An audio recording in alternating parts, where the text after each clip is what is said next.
Rebel factions in eastern Syria pledging allegiance to the Islamist group ISIS.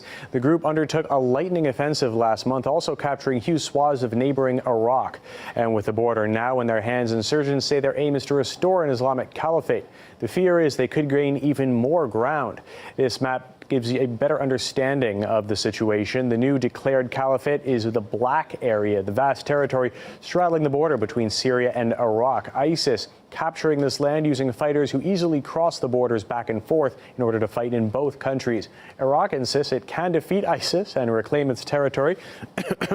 Lucy Kafanov explains why that could prove difficult.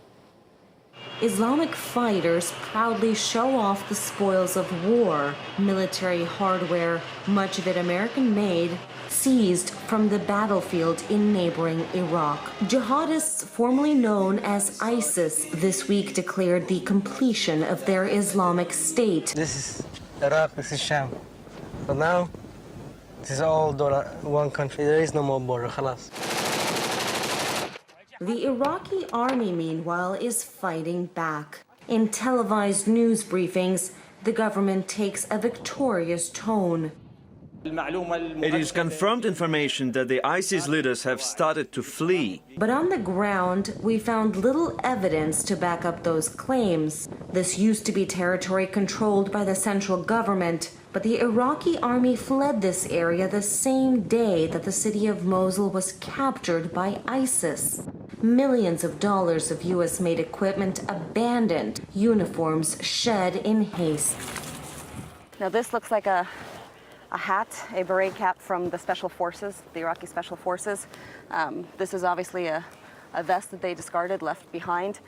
They dressed in civilian clothes, ran away, essentially abandoned their posts, and that's how, in part, ISIS has been able to seize so much territory so quickly.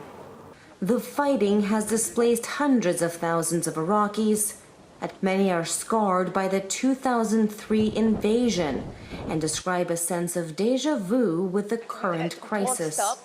Again, from 2003, it's coming back.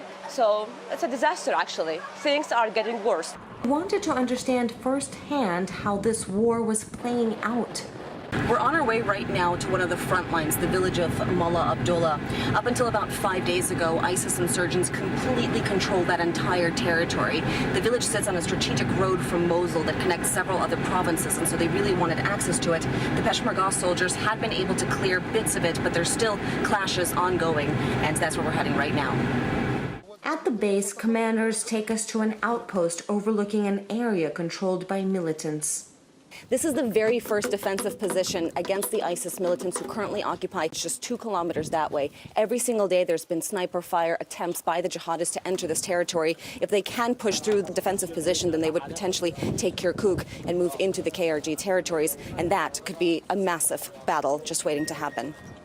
Moments later, we had to leave. We just got word that the ISIS jihadists might be moving forward, so all the soldiers have been told to evacuate this area. We're going to get out before things get intense. We know that there was clashes last night, and we definitely don't want to be here if that happens again. It was apparent just how fluid a conflict this was. The front lines change daily, and no matter what military gains each day may bring, it's the Iraqi civilians who lose as the war rages on. Lucy Kafanov for RT, Kirkuk Province, Iraq.